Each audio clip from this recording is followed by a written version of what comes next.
En este que es el cuarto y último seminario de fisiología respiratoria, vamos a hablar de relación ventilación-perfusión y de control ventilatorio.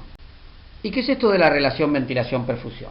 Yo haría una pregunta. Si una persona tiene le mido la ventilación alveolar y es de 4 litros por minuto, y le mido la perfusión pulmonar y es de 5 litros por minuto, o sea que ventilación normal, perfusión normal. ¿Cómo esperaría uno que estén los gases en sangre arterial? Bueno, uno diría, si tengo ventilación normal y perfusión normal, la hematosis debería ser normal y los gases también deberían serlo. Sin embargo, si yo tengo 4 litros de ventilación en el pulmón derecho y 5 litros de perfusión en el pulmón izquierdo, no hay hematosis y la persona está muerta. Esto es un ejemplo ridículo, pero sirve para recordar. No alcanza con que la ventilación sea adecuada y la perfusión también sea normal. Es necesario que ventilación y perfusión coincidan para que tenga lugar la hematosis. Y eso es lo que estudia la relación ventilación-perfusión. Y vale la pena recordar que tanto ventilación como perfusión se distribuyen de manera heterogénea, no son parejitas en todo el pulmón, sino que ventilación y perfusión varían con la postura. Si yo en una persona de pie o sentada, tanto ventilación como perfusión van a ir aumentando progresivamente desde los alvéolos apicales hacia los alvéolos basales. Tanto ventilación como perfusión aumentan desde el ápice hacia la base. Pero normalmente la relación ventilación-perfusión, si bien no es exactamente igual en todos los alvéolos, guarda cierta homogeneidad, de modo tal que la hematosis se produce adecuadamente. Y van a ver en todos lados que cuando uno dice cuál es la relación ventilación-perfusión normal, se dice la relación ventilación-perfusión normal es de 0,8. ¿Y de dónde surge este 0,8? Y surge de decir que si mi ventilación alveolar es de 4 litros por minuto y mi perfusión pulmonar es de 5 litros por minuto, 4 dividido 5 da 0,8. Pero en realidad, como vamos a ver, este 0,8 tiene extremos bastante dispersos, es decir, de relaciones ventilación-perfusión mucho más altas de 0,8 a relaciones ventilación-perfusión por debajo de 0,8 se consideran normales y fisiológicas. Y como habíamos dicho, ni ventilación ni perfusión se distribuyen de manera homogénea en el pulmón. ¿Y cómo va a ser la distribución de la ventilación pulmonar? El pulmón está dentro de la caja torácica sostenido por el hilio pulmonar, es decir, por el bronquio fuente, por la vena pulmonar y por la arteria pulmonar. Y cuelga como cuelga la fruta de una rama. El pulmón literalmente cuelga del hilio, insisto, como la fruta de una rama. Entonces, como la fuerza de gravedad tiene influencia sobre esto, sucede lo siguiente: el pulmón cuelga a favor de la fuerza de gravedad, o sea, tiende a irse hacia abajo. Y si tiende a irse hacia abajo, se separa de la cúpula apical. Y al separarse de la cúpula, o al intentar separarse de la cúpula apical, genera una presión en la parte superior, una presión intrapleural que es más subatmosférica. Si nosotros recordamos que en promedio la presión intrapleural es de menos 5 centímetros de agua, bueno, en la cúpula pleural, en una persona que está de pie o sentada, por esta acción de la gravedad, ya será aproximadamente de menos 10 centímetros de agua. Y lo opuesto ocurre en la base, es decir, el pulmón, a favor de la fuerza de gravedad, apoya sobre la pleura diafragmática, y al apoyar sobre la pleura diafragmática hace que la presión intrapleural en ese punto no sea tan subatmosférica. Es decir, por efecto de la gravedad, una persona que está de pie o sentada tiene una presión intrapleural mucho más subatmosférica en el vértice, que va haciéndose cada vez menos subatmosférica a medida que yo me dirijo hacia la base. Menos 10 en el vértice, menos 5 en el medio del pulmón y más o menos menos 2,5 centímetros de agua en la base.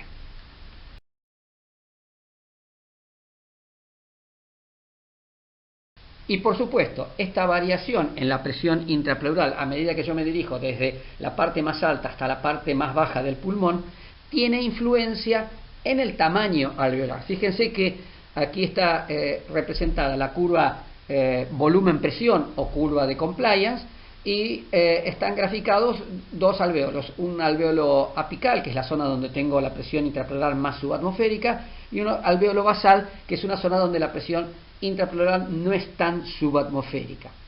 Por lógica, los alvéolos que están ubicados en la parte más alta del pulmón, como tienen una presión que los rodea mucho más subatmosférica, están mucho más distendidos. Y si yo me dirijo a los alvéolos que están bien en la base del pulmón, como la presión que los rodea no es tan subatmosférica, no estarán tan distendidos. Entonces, en una persona de pie o sentada, alvéolos apicales tienen máxima distensión y ese volumen alveolar va disminuyendo a medida que yo me dirijo hacia la base, porque la presión que los rodea cada vez es menos subatmosférica. Pero yo me voy a detener en el comportamiento de dos alvéolos, uno que está marcado con la letra A y otro con la letra B. Fíjese que el alvéolo que está marcado con la letra A, alvéolo apical, tiene un volumen mayor por lo que comentábamos recién. Pero fíjense que está en una zona de la curva volumen-presión, donde no es una parte que empieza a estar con menos pendiente. De modo tal que los alvéolos que están ubicados en esa parte de la curva volumen-presión, para un cambio de presión determinado cuando yo inspiro, generan un cambio de volumen que no es demasiado grande. Fíjense, yo hice una inspiración, produje una variación en la presión intrapleural y eso se tradujo en un aumento de volumen, pero no un aumento de volumen demasiado grande. A diferencia de los alvéolos B, que son los alvéolos que están más en la base, fíjense que están en una zona de la curva volumen-presión, en la cual para el mismo cambio de presión sufren un cambio de volumen mucho mayor. Es decir, los alvéolos A, como ya estaban bastante distendidos, no tienen demasiada capacidad de seguir distendiéndose. Los alvéolos B, como no estaban tan distendidos, para el mismo cambio de presión pueden distenderse mucho más. Al distenderse mucho más, ventilan más. Entonces, alvéolos apicales están bien distendidos, mucho más que los basales, pero los alvéolos apicales tienen menor capacidad de distenderse por el lugar de la curva volumen-presión en el cual se encuentran. De modo tal que en una persona de pie o sentada, los alvéolos, a medida que yo me alejo desde el vértice hacia la base, cada vez tienen mayor capacidad de distenderse para un mismo cambio de presión y por lo tanto ventilan más. Esa es la razón entonces por la cual los alvéolos apicales tienen mayor tamaño pero tienen menor ventilación, y los alvéolos basales tienen menor tamaño pero tienen mayor ventilación porque tienen mayor capacidad de distenderse. De modo tal que en una persona de pie o sentada la ventilación aumenta desde el vértice hacia la base.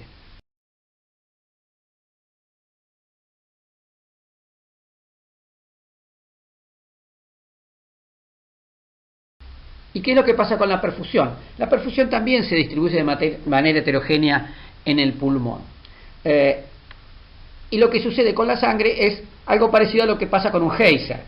Los geysers, que son estos efluentes de agua, estos chorros de agua, que de acuerdo a la presión que tienen, ascienden determinada cantidad de metros y llega un momento que van perdiendo presión y que pegan la vuelta y caen. Y esto sucede, como ustedes lo saben perfectamente bien, es porque el geyser tira agua en contra de la fuerza de gravedad. Entonces, la presión es máxima donde sale el agua, se va perdiendo presión porque yo la gasto para vencer la fuerza de gravedad y llega un momento que la fuerza de gravedad es mayor y el agua cae. Es exactamente lo opuesto a lo que pasa en una cascada. En una cascada, a medida que yo me alejo del lugar donde cae el agua, la presión es mayor y el flujo también lo es. Ahora bien, el pulmón es una estructura que tiene aproximadamente 30 centímetros desde la base a los vértices. Y 30 centímetros de agua equivalen en presión a 22 milímetros de mercurio. Es decir, yo para hacer subir la sangre desde el ilio hacia el vértice voy a gastar presión.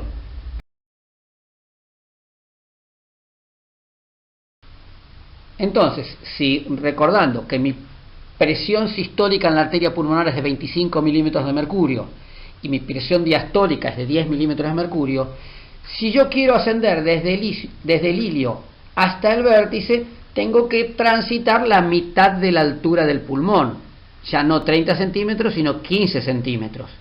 Y 15 centímetros equivalen a 11 milímetros de mercurio. Es decir, para hacer ascender la sangre desde el ilio hasta la parte apical, yo pierdo 11 milímetros de mercurio por la fuerza de gravedad, de modo tal que en las arteriolas que lleguen a los alvéolos apicales, ya la presión no va a ser de 25-10, sino que va a ser de 14-1. Perdí 11 milímetros de mercurio en la presión sistólica y en la diastólica para vencer la fuerza de la gravedad.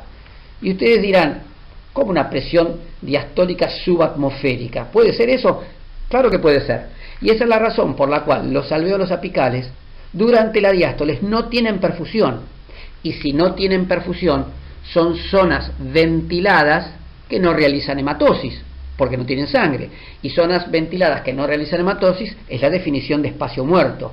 Y ese es el espacio muerto que ustedes conocen como espacio muerto alveolar. Y lo opuesto ocurre con la circulación cuando yo me dirijo hacia las bases. Acá, en vez de ser un geyser, cuando me voy hacia las bases, es como si fuera una cascada. Es decir, se suma la presión de la gravedad. Es decir, cuando yo me voy desde el ilio hacia la base, lo que tengo son 11 milímetros de mercurio que se suma a las presiones de mi arteria pulmonar. Por lo tanto, en la base ya no voy a tener 25-10, sino que voy a tener 36 de presión sistólica y 21 de presión diastólica. Por lógica, cuanto más delta P tenga, más flujo voy a tener. Y la delta P será mínima en los alvéolos apicales, aumentará a medida que yo me acerco al ilio y será máxima cuando llego a las bases. Y esa es la razón por la cual el flujo sanguíneo, al igual que la ventilación, aumenta desde el vértice hacia la base.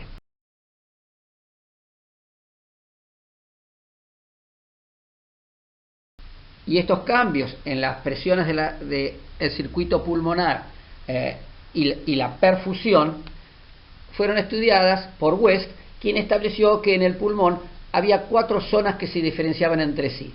La zona 1, que es la zona más apical, en la cual la presión alveolar supera a la arterial y la arterial supera a la venosa. Cuando decimos que la presión alveolar supera a la arterial, estamos refiriéndonos a la diástole, que es cuando la presión es subatmosférica. La segunda zona de West, que es en la parte media del pulmón, aquí la presión arterial siempre supera a la alveolar y la presión alveolar supera a la venosa. Y por último, en la tercera zona de West, que es la más baja de todas, donde hay más delta P, la presión arterial supera a la venosa y la venosa supera a la alveolar. Vimos entonces que ventilación y perfusión se distribuían de manera heterogénea en el pulmón y que tanto ventilación como perfusión aumentaban desde el ápice pulmonar hacia la base del pulmón.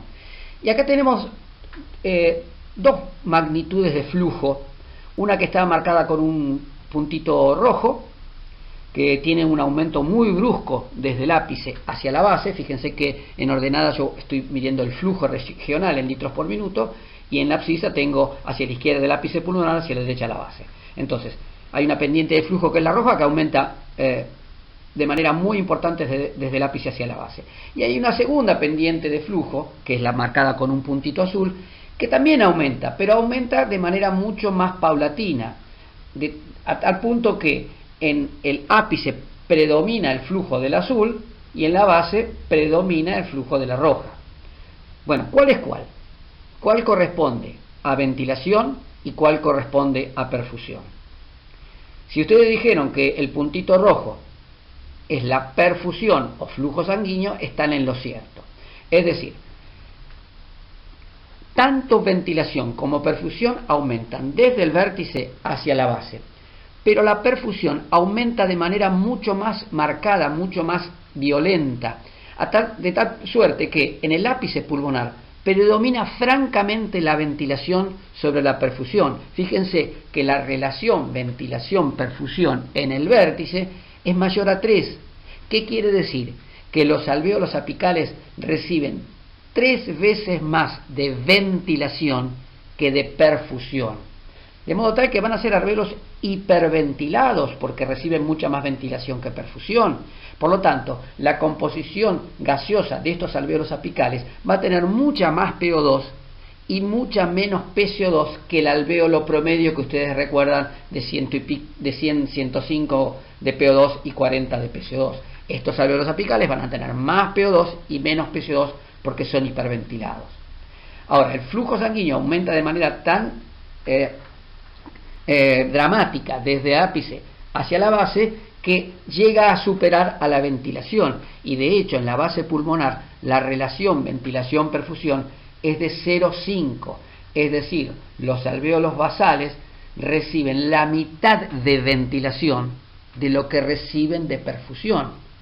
Por lo tanto, si reciben la mitad de ventilación que de perfusión, son alvéolos relativamente hipoventilados, de modo tal que yo voy a esperar una PO2 más baja y una PCO2 más alta.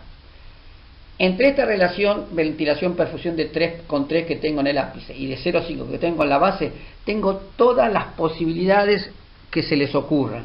Por supuesto voy a tener algunos alvéolos que tengan una relación ventilación-perfusión de 1, que es ese punto donde perfusión y ventilación son exactamente iguales.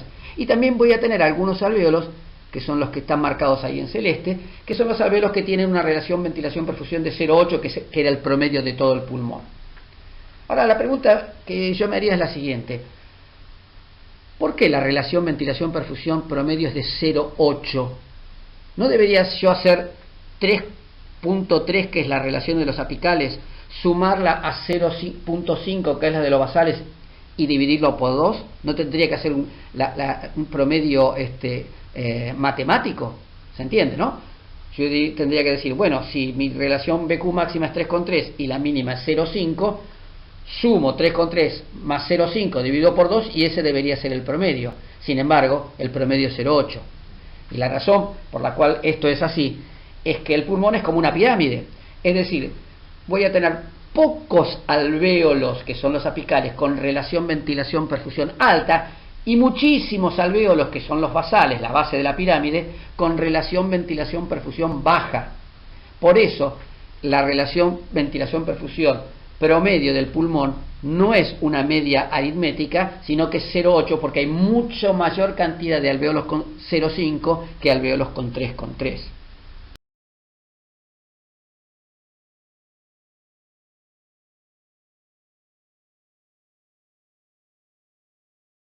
De modo tal que en esta imagen vamos a ver cómo las alteraciones, los cambios fisiológicos en la relación ventilación-perfusión producen cambios en la composición del aire alveolar.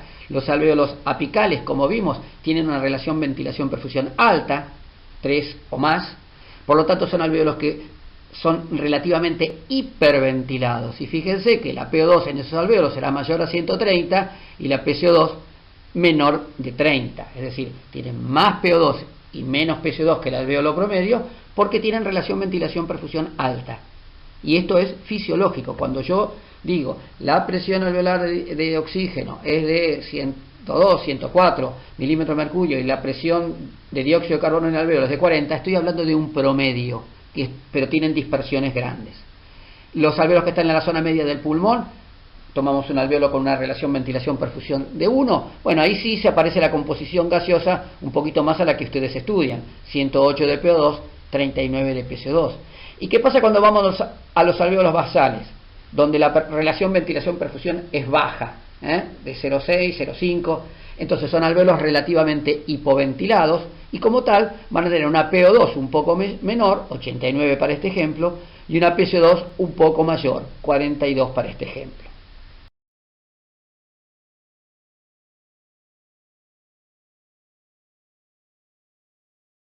Y vimos entonces que los extremos fisiológicos de la relación ventilación-perfusión eran de 3,3 en los alvéolos apicales y 0,5 en los basales. Ahora, no hablando de límites fisiológicos, hablemos de límites posibles en la relación ventilación-perfusión. Y los límites posibles son que yo tengo una relación ventilación-perfusión de 0, por ejemplo, si no tengo nada de ventilación, si es el esquema B, donde no hay ventilación, o sea que la relación ventilación-perfusión es 0, ¿de acuerdo? Y el otro extremo sería que yo no tenga perfusión, entonces ahí la relación ventilación-perfusión sería infinito, ¿de acuerdo? Entonces, los extremos de la relación ventilación-perfusión son 0 de relación ventilación-perfusión cuando no tengo nada de ventilación y relación ventilación-perfusión infinita cuando no tengo nada de perfusión. En el caso de relación ventilación-perfusión 0, eso se conoce como Junt. ¿Por qué?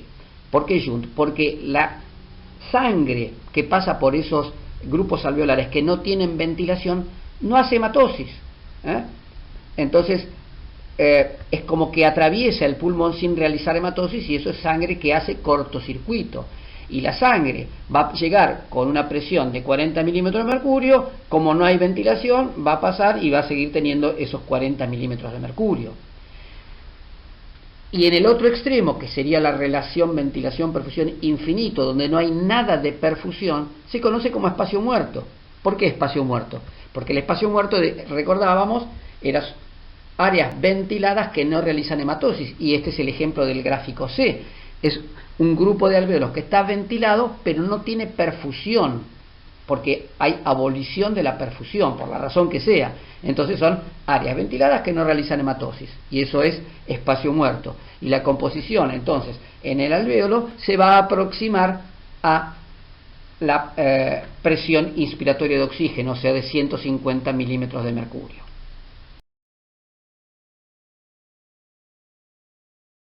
Si bien yo puedo tener extremos de relación ventilación-perfusión que van desde relación BQ0 a relación BQ infinita, siempre los gases van a pasar por algún punto de esa curva de color ocre que aparece en el gráfico. Fíjese que en este diagrama tenemos en ordenada la presión de dióxido de carbono expresada en milímetros de mercurio y en abscisa la presión de oxígeno también expresada en milímetros de mercurio. Y vamos a ir a los extremos, por supuesto patológicos, de la relación ventilación-perfusión. En un extremo dijimos que teníamos el Junt, que es cuando la relación ventilación-perfusión era 0, y fíjense que cuando yo tengo una situación de Junt voy a estar en ese punto violeta, donde la PO2 va a ser baja, 40 milímetros de mercurio, y la PCO2 va a ser alta, 46 milímetros de mercurio, que es la misma presión que yo tengo en la arteria pulmonar, porque es sangre que pasa por el pulmón sin realizar hematosis, porque no hay ventilación, ¿de acuerdo? En el otro extremo de las alteraciones de la relación ventilación-perfusión, el otro extremo era la relación ventilación-perfusión infinita, que era lo que conocíamos como espacio muerto. Y fíjense que la composición gasométrica también pasa por esta curva de color ocre, y es esa que está allí, donde voy a tener una presión de oxígeno máxima de 150 milímetros de mercurio y voy a tener una presión de dióxido de carbono de 0, porque se comporta como espacio muerto, ¿de acuerdo? No voy a tener sangre que me permita la difusión de dióxido de carbono en los alvéolos, y los alvéolos terminan teniendo una presión de dióxido de carbono de 0. Esto es espacio muerto, son zonas que no tienen nada de perfusión, 0 perfusión. Entre estos dos extremos, cualquier alteración de la relación ventilación-perfusión va a dar un patrón gasométrico que esté en esa curva ocre. Por ejemplo, fíjense, en condiciones normales yo tengo ese punto donde la PO2 es de 100 milímetros de mercurio y la PCO2 es de 40 milímetros de mercurio. Las zonas que tienen alta relación ventilación-perfusión, que son las de los alvéolos apicales, tienen una PO2 un poco más alta, más de 120, y una PCO2 un poco más baja. Y en el otro extremo, siempre dentro de situaciones fisiológicas, tengo los alvéolos de baja relación ventilación-perfusión, que son los basales. Esos alvéolos van a tener una PO2 un poco más baja y una PCO2 ligeramente superior. Es decir, si bien las alteraciones de la relación ventilación-perfusión pueden ir desde 0 en el Junt hasta infinito en el espacio muerto, cualquier alteración de la relación ventilación-perfusión, sea fisiológica o patológica, me va a dar una patente gasométrica que va a estar inscripta en esa curva de color ocre. Y esto es lo que se conoce como diagrama CO2O2.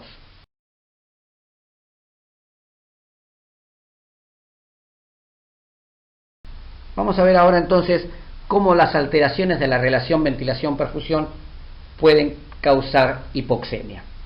Fíjese que acá tenemos dos grupos alveolares. El de la izquierda, el A, es una zona que tiene obstrucción, tiene un grupo de alvéolos que están con obstrucción en los bronquios, y el grupo de alvéolos B, que son normales. el grupo de alvéolos A, que tiene baja relación ventilación-perfusión, porque están parcialmente obstruidos, al tener baja relación ventilación-perfusión, se comportan como alvéolos relativamente hipoventilados, y como tal, van a tener una PO2 alveolar disminuida, 50 milímetros de mercurio para el ejemplo, y una PCO2 alveolar aumentada, 65 milímetros de mercurio para este mismo ejemplo. Lo que sucede es que esa presión alveolar baja se traducirá en una presión arterial baja de oxígeno.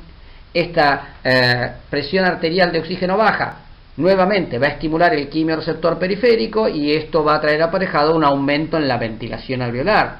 De modo tal que los alvéolos B o el grupo alveolar B, que tiene una relación ventilación-perfusión adecuada, cuando yo hiperventilo por el estímulo hipóxico, se van a convertir en alvéolos relativamente hiperventilados. De modo tal que si son alvéolos con alta relación ventilación-perfusión, porque tienen más ventilación que perfusión, van a tener una PO2 alta, 120 milímetros de mercurio para el ejemplo, y una PCO2 baja, 30 milímetros de mercurio. Es decir, son alvéolos hiperventilados. Ahora bien, ¿qué pasa con la sangre que va a hacer hematosis en el grupo de los alvéolos A, los que tienen baja relación ventilación-perfusión? Si en el alvéolo tengo baja PO2 y alta PCO2, bueno, la sangre que por ahí realice hematosis va a salir con baja PO2, 50 milímetros de mercurio para este ejemplo, lo que significa 84% de saturación, y una presión arterial de dióxido de carbono de 65, lo que supone un contenido de dióxido de carbono de 58 volúmenes por ciento. Es decir, alvéolos con baja relación ventilación-perfusión tienen presión alveolar baja, presión alveolar de oxígeno baja, presión alveolar de dióxido alta, y la sangre que salga de allí, que haya realizado hematosis en estos alvéolos, va a salir hipoxémica e hipercápnica. ¿Qué es lo que sucede en el grupo B? Que son alvéolos con alta relación ventilación-perfusión, que tienen PO2 alta y PCO2 baja. Bueno, la sangre va a salir con PO2 alta y PCO2 baja. La PO2 va a ser de 120 milímetros de mercurio. Pero ¿qué es lo que va a pasar con el contenido arterial de oxígeno? Ese aumento en la PO2 alveolar y ese aumento en la PO2 arterial, ¿se va a acompañar de un aumento en el contenido arterial de oxígeno? Si recordamos la curva de disociación de la oxihemoglobina, vamos a ver que más allá de 80, 90 o 100 milímetros de mercurio, el aumento de la PO2 no se traduce en una mayor saturación, porque estoy en la parte de meseta de la curva. Por lo tanto, por más que yo aumente la PO2 a 110, 120, 130 milímetros de mercurio, no va a aumentar demasiado mi porcentaje de saturación de la oxihemoglobina, ni va a aumentar mi contenido arterial de oxígeno, porque ya estoy en la parte de meseta de la curva. O sea que por más que yo tenga una PO2 de 120 milímetros de mercurio, mi contenido arterial de oxígeno sigue siendo prácticamente el mismo que si tuviera una PO2 normal. Distinto es lo que pasa con el dióxido de carbono. ¿Por qué? Porque la curva de disociación del dióxido de carbono es plana, no tiene una, siempre tiene alguna pendiente, no tiene una meseta como la curva de disociación de la oxihemoglobina. De modo tal que mayor PCO2 significa mayor contenido de dióxido de carbono y menor PCO2 significa menor contenido de dióxido de carbono.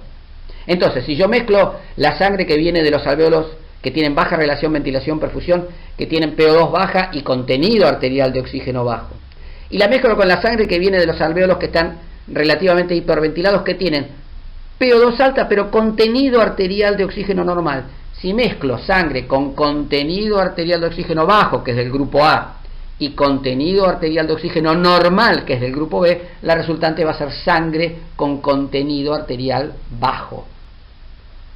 Por lo tanto, con PO2 baja. Ahora, ¿qué es lo que pasa con el dióxido de carbono? Dijimos que el dióxido de carbono en el grupo A va a estar aumentada, es decir, la sangre va a salir hipercápnica, y en el grupo B la sangre va a salir hipocápnica.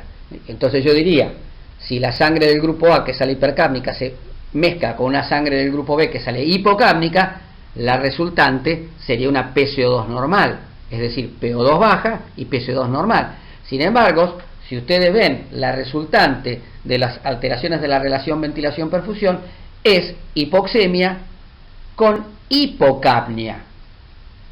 Entonces ustedes se preguntarán, ¿cómo puede ser? Si yo estoy mezclando una sangre que tiene PSO2 aumentada con una sangre que tiene PSO2 disminuida, la resultante tendría que ser PSO2 normal. Sin embargo, no es así. ¿Por qué? Porque existe un reflejo muy importante, que es el reflejo vasoconstrictor pulmonar hipóxico. ¿Qué es esto? Normalmente, cuando cae la PO2 alveolar, se produce localmente una vasoconstricción pulmonar. Y eso es muy importante. ¿Por qué? Porque la sangre que está yendo a realizar hematosis a esos grupos alveolares A, que tienen baja relación ventilación-perfusión, no me conviene que vaya mucha sangre ahí, porque son alveolos que están funcionando mal. Entonces, el reflejo vasoconstrictor pulmonar hipóxico genera vasoconstricción localizada y desvía esa sangre de los alvéolos A los alvéolos B, que funcionan correctamente. De modo tal que por los alvéolos A va a pasar mucha menos sangre por la vasoconstricción localizada que por los alvéolos B. Entonces, ahora sí, si yo tengo una pequeña cantidad de sangre hipercápnica que pasa por el grupo alveolar A y una gran cantidad de sangre hipocápnica que pasa por el B, estoy mezclando poquita sangre hipercápnica con mucha sangre hipocápnica. El resultante será sangre con hipocapnia. De modo tal que el patrón gasométrico habitual de las alteraciones de la relación ventilación-perfusión son hipoxemia e hipocapnia. Pero ¿qué pasa cuando la enfermedad avanza y cada vez es peor y cada vez tengo más cantidad de alvéolos, de grupos alveolares en la situación A, es decir, con baja relación ventilación-perfusión, y cada vez menos grupos alveolares normales? Bueno, va a llegar un momento que los grupos alveolares normales no van a alcanzar a compensar los desarreglos que se producen en el grupo A. Es decir, cuando la alteración de la relación ventilación-perfusión es grave, avanza y compromete cada vez más grupos alveolares, dejo de poder compensar y empiezo a retener dióxido de carbono. Es decir, las alteraciones de la relación ventilación-perfusión, que originalmente o inicialmente generan hipoxemia e hipocapnia, a medida que se agrava el trastorno de la relación ventilación-perfusión, a medida que la mayor cantidad de alvéolos se comportan como el grupo A, es decir, con alteraciones de la relación ventilación-perfusión, pierdo la posibilidad de compensar y empiezo a retener CO2. Pero como la retención de CO2 aparece tardíamente, ya la hipoxemia se fue instalando mucho antes, de modo tal que cuando yo tengo hipercapnia, como la hipoxemia se empezó a generar mucho antes, la hipoxemia es mucho más grave que la hipercapnia. A diferencia de la hipoventilación alveolar, que la hipoxemia era proporcional a la hipercapnia, acá la hipoxemia es desproporcionada a la hipercapnia, es mucho más grave que la hipercapnia porque se instaló desde mucho antes. ¿De acuerdo? De modo que la patente gasométrica de las alteraciones graves y avanzadas de la relación ventilación-perfusión es 50 y 50. Es decir, la PSO2 sube a 50 milímetros de mercurio y la PO2 baja hasta 50 milímetros de mercurio. Fíjense que la PSO2 aumentó 10 milímetros de mercurio, mientras que la PO2 bajó 45 milímetros de mercurio. Es mucho más grave la hipoxemia que la hipercapnia, a diferencia de lo que pasaba con la hipoventilación alveolar.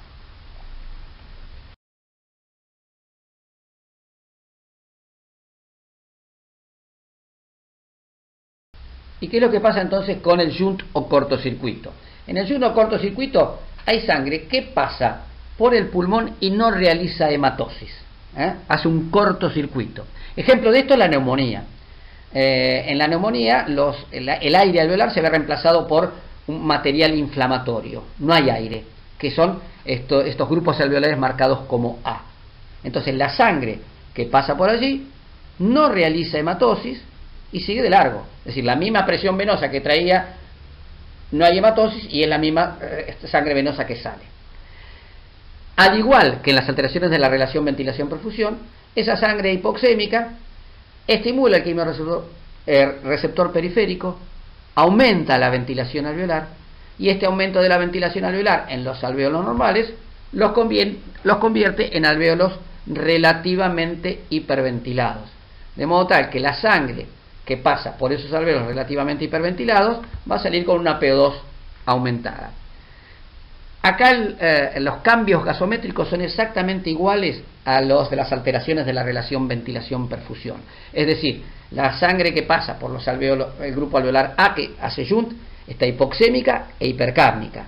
La sangre que pasa por el grupo B, que está relativamente hiperventilado, tiene un aumento de la PO2 que no se traduce en un aumento del contenido arterial de oxígeno por el tema de la meseta de la curva de disociación de oximoglobina, pero sí reduce la PCO2.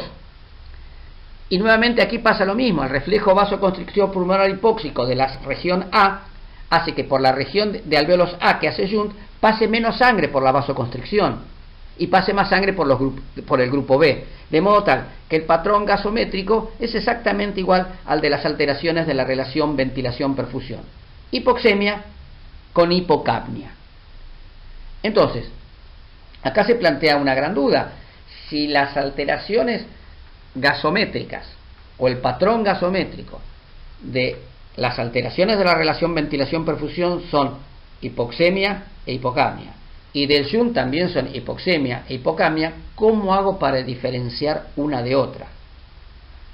Me olvido de la hipoventilación alveolar porque la hipoventilación alveolar da hipercapnia precoz y da diferencia alveolo arterial de oxígeno normal. Me olvido de las alteraciones de la difusión, porque las alteraciones de difusión siempre van juntas con alteraciones de la relación ventilación-perfusión. Entonces, ¿cómo hago para diferenciar la hipoxemia e hipocapnia causada por alteraciones de la relación ventilación-perfusión de la hipoxemia e hipocapnia causada por shunt? Tengo una manera de hacerla.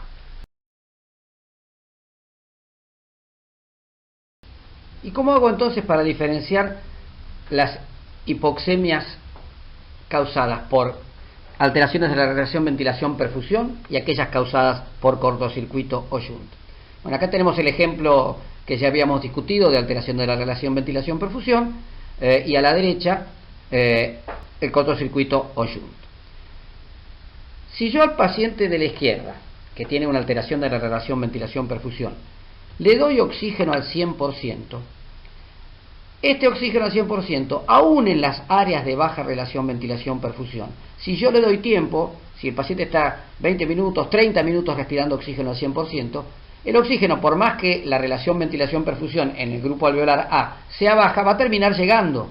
Y va a llegar y va a aumentar la PO2 alveolar, va a aumentar de manera muy importante la presión alveolar de oxígeno. Y si aumenta la presión alveolar de oxígeno, va a aumentar la presión arterial de oxígeno, ¿de acuerdo?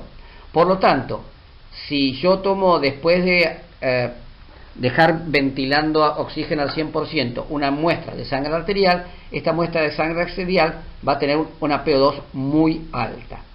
El valor de corte es de 550 milímetros de mercurio. Si yo a una persona le doy oxígeno al 100%, lo dejo respirando durante media hora, le hago gases en sangre y la PO2 es mayor a 550 milímetros de mercurio, esa hipoxemia tiene que ver con alteración de la relación ventilación-perfusión.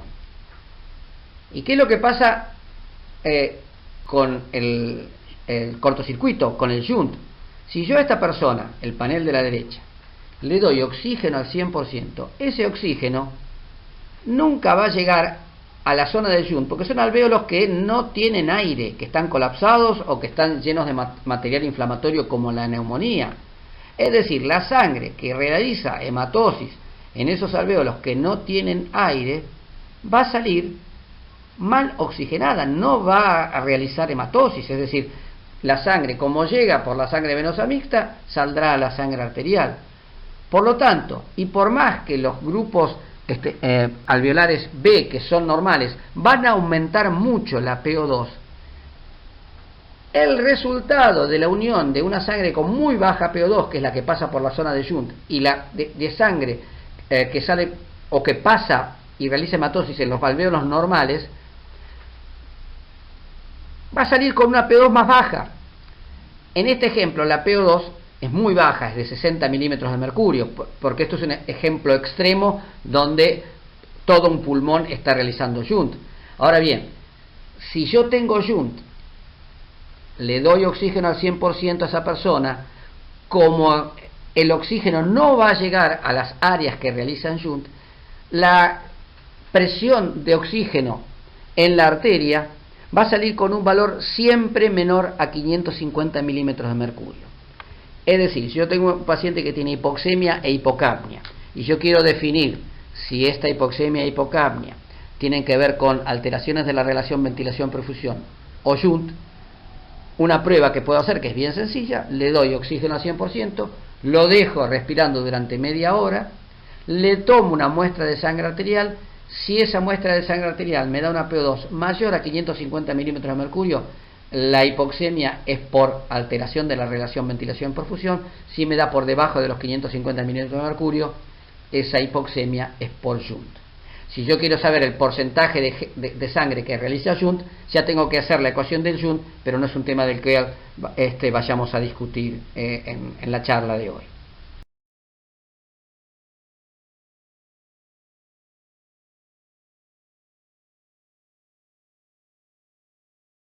Y hay dos conceptos que generan algo de confusión, que es la admisión venosa y el shunt. Idealmente la sangre que llega a la aurícula izquierda debería venir de hacer hematosis, o sea, de venir adecuadamente oxigenada. Pero lo real es que a la aurícula izquierda llega también sangre que no está del todo bien oxigenada. Y esa sangre puede venir de dos lugares. Una es la sangre proveniente de los alvéolos basales, que son los que tienen baja relación ventilación-perfusión. Y recuerden que como el pulmón tiene una forma de pirámide, la base es la que mayor sangre aporta. De hecho, aporta un 57% de la sangre que llega a la aurícula izquierda, y son alvéolos que, por tener baja relación ventilación-perfusión, están relativamente menos oxigenadas que la sangre proveniente de otros alvéolos.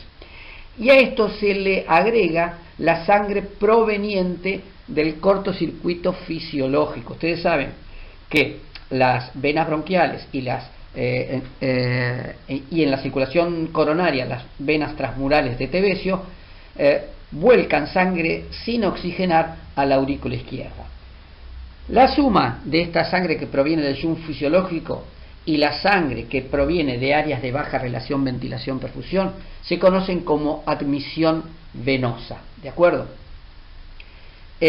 Y la admisión venosa es el principal componente o el principal determinante de la diferencia alvéolo arterial de oxígeno. Como ustedes recordarán, fisiológicamente hay una diferencia entre la presión alveolar de oxígeno y la arterial. La presión alveolar de oxígeno es de alrededor de 100-105 milímetros de mercurio, y la arterial de oxígeno es de 95 a 97 milímetros de mercurio. Es decir, existe una diferencia alvéolo arterial de oxígeno fisiológica que está entre 5 y 10 milímetros de mercurio. El principal determinante de esta diferencia es la admisión venosa, sangre que llega de áreas de baja relación ventilación-perfusión más el shunt fisiológico. Es decir, si yo quiero calcular el shunt y excluir lo que es las zonas de baja relación ventilación-perfusión, lo que tengo que hacer es hacer respirar a la persona que quiero medirle el shunt oxígeno al 100% durante 30 minutos. ¿Por qué? Porque si yo le doy oxígeno al 100% durante 30 minutos, las áreas de baja relación ventilación-perfusión ya van a funcionar como el resto del pulmón, porque le estoy dando mucho oxígeno. En cambio, la sangre que hace shunt, sea por las bronquiales o por las de Tevesio, nunca se pone en contacto con el oxígeno al 100%. Es decir, si yo quiero calcular shunt, tengo que hacerlo con oxígeno al 100%. Si no le doy oxígeno al 100%, no calculo shunt, estoy calculando admisión venosa. Y para calcular el shunt se emplea la ecuación que aparece en la imagen. Es decir, fíjense que lo que se calcula es la relación QS-QT. QS es el flujo proveniente del shunt y QT el flujo total, o sea, el volumen minuto cardíaco. Normalmente la relación QS-QT es de 5%, porque normalmente, fisiológicamente, el shunt es del 5% del volumen minuto cardíaco. Es decir, la relación QS-QT es la fracción de sangre que hace shunt y es del 5%. ¿Y cómo se calcula? Se calcula midiendo el contenido capilar de oxígeno menos el contenido arterial de oxígeno, dividido el contenido capilar de oxígeno menos el contenido de la sangre venosa mixta de oxígeno. ¿De acuerdo? Con esta fórmula se calcula el cortocircuito fisiológico, que recordamos o insistimos, proviene de las venas bronquiales y de las venas intramurales de Trebesio y corresponde al 5% del volumen minuto cardíaco total.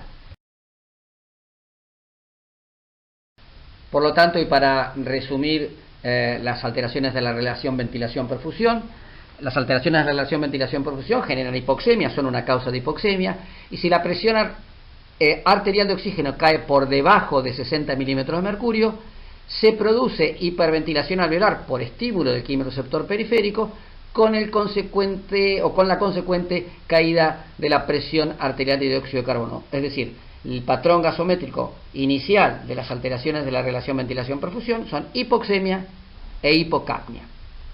Ahora bien, si el trastorno de la relación BQ es muy severo y compromete a la mayoría de los alvéolos, puede producirse un aumento de la presión arterial de dióxido de carbono, pero esta hipercapnia aparece tardíamente y la hipoxemia es desproporcionada a la hipercapnia. Es de mucha mayor magnitud la hipoxemia que la hipercapnia. Habíamos puesto, por ejemplo, como ejemplo, el patrón gasométrico de los pacientes que tienen enfermedad pulmonar obstructiva crónica avanzada, que es el paradigma de la enfermedad que causa alteración de la relación ventilación-perfusión.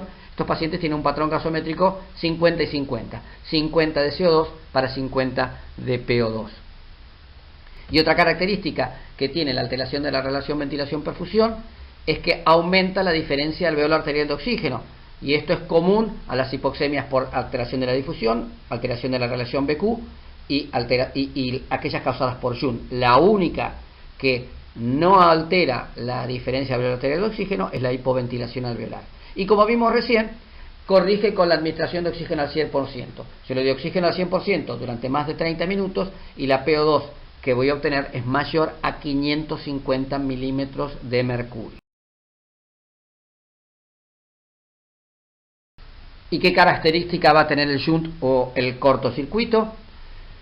Nuevamente genera hipoxemia. Si esta hipoxemia cae por debajo de los 60 milímetros de mercurio, por estímulo del quimioreceptor periférico produce hiperventilación alveolar con la consecuente caída en la presión arterial de dióxido de carbono. Como los otros mecanismos de hipoxemia, salvo la hipoventilación, aumenta la diferencia alveolar arterial de oxígeno. Y no corrige con la administración de oxígeno, porque el oxígeno no puede llegar a la sangre que está haciendo cortocircuito. Por lo tanto, la PO2, después de respirar durante media hora oxígeno al 100%, va a ser menor a 550 milímetros de mercurio. Y habíamos visto que las alteraciones de la relación ventilación-perfusión y el cortocircuito podían causar hipoxemia. De hecho, la causa más frecuente en la génesis de hipoxemia son las alteraciones anormales de la relación ventilación-perfusión.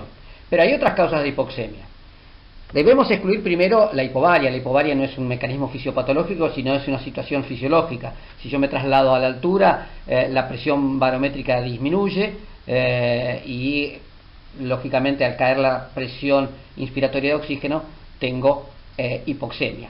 Pero digamos, no tomando en cuenta la hipovaria, hay 4 causas de hipoxemia. Una es la hipoventilación alveolar, la otra son los trastornos de difusión, la tercera, que ya discutimos, las alteraciones de la relación ventilación-perfusión, y la cuarta, que también fue discutida, el shunt o cortocircuito.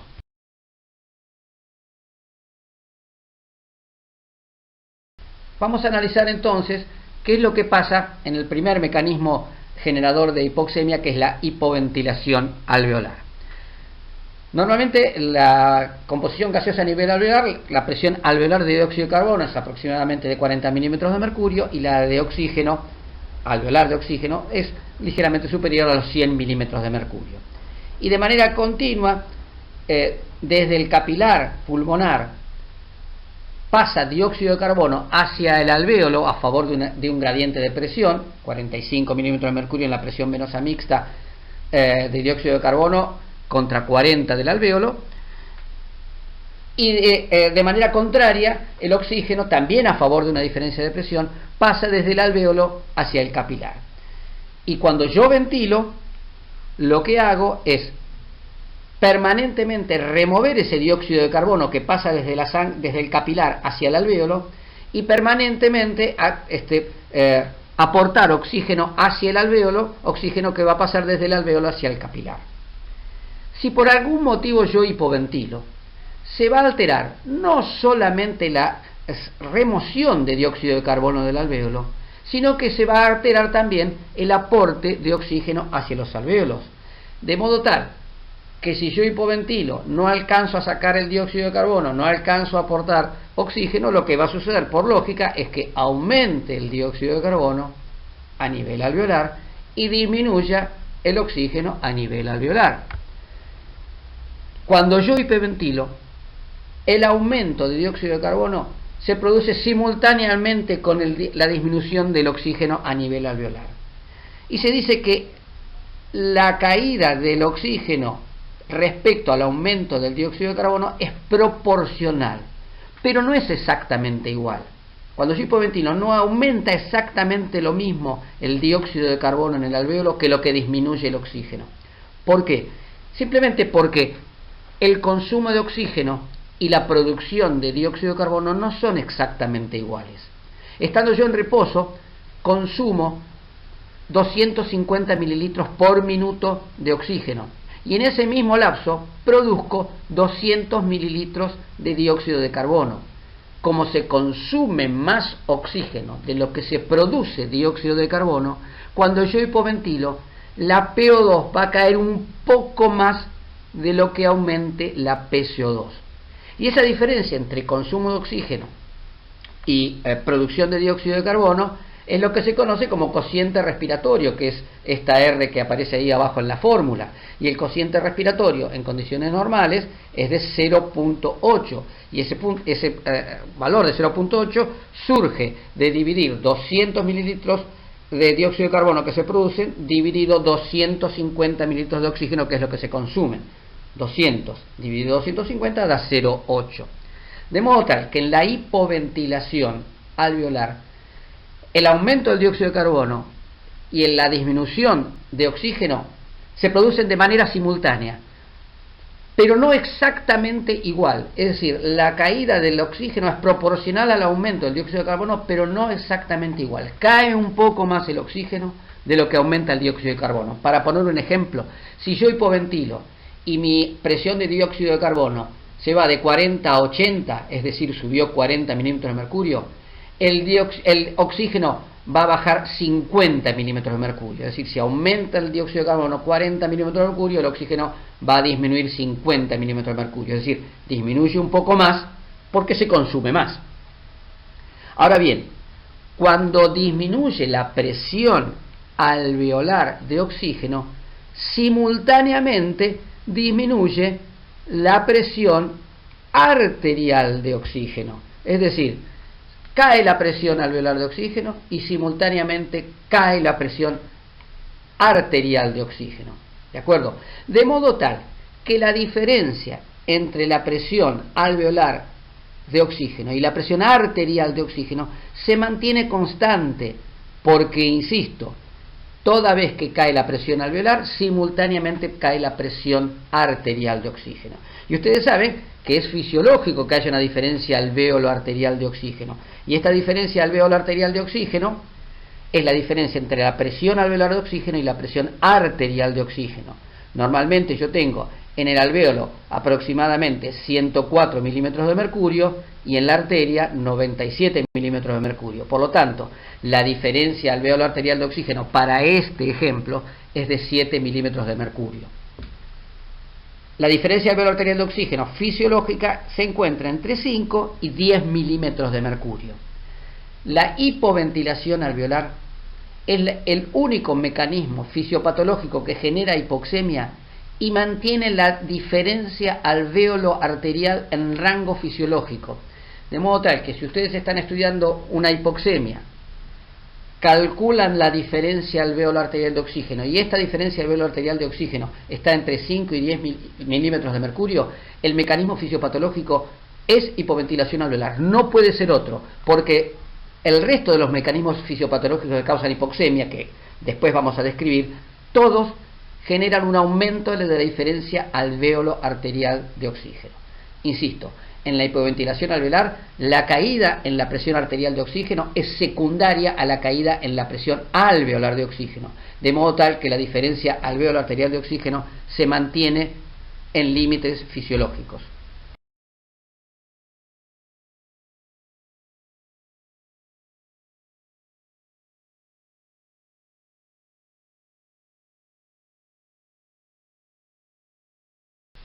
Resumiendo, en la hipoventilación alveolar va a haber una disminución en la presión de oxígeno y simultáneamente un aumento en la presión de dióxido de carbono. Es decir, la hipoventilación alveolar genera hipercapnia precozmente. Ni bien empieza el mecanismo de hipoventilación alveolar, yo ya empiezo a tener hipercapnia. Es el único mecanismo que no altera la diferencia alvéolo arterial de oxígeno. Acuérdense, la diferencia alvéolo arterial de oxígeno, que es entre 5 y 10 milímetros de mercurio, aumenta en todos los mecanismos fisiopatológicos que generan hipoxemia, salvo en la hipoventilación alveolar. Y, esto lo vamos a ver un poco más adelante, la hipoxemia generada por hipoventilación alveolar corrige con la administración de oxígeno al 100%. Claramente, si yo a una persona que hipoventila le doy oxígeno al 100%, va a aumentar enormemente la presión parcial de oxígeno en el alvéolo y también va a aumentar la presión parcial de oxígeno en la arteria. Por eso se dice que la hipoventilación alveolar corrige la hipoxemia con la administración de oxígeno al 100%. Esto lo vamos a discutir un poco más adelante. Resumiendo entonces, las características de las alteraciones de la difusión: nunca producen aumento del dióxido de carbono, recordando que el dióxido de carbono es 20 veces más difusible que el oxígeno.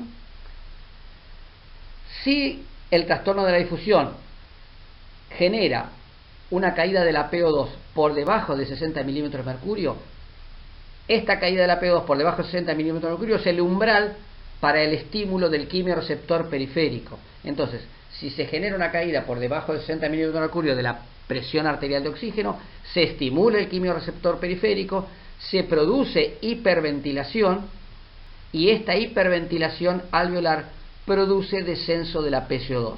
Es decir, en los trastornos de difusión, la patente gasométrica más frecuente es hipoxemia con hipocapnia.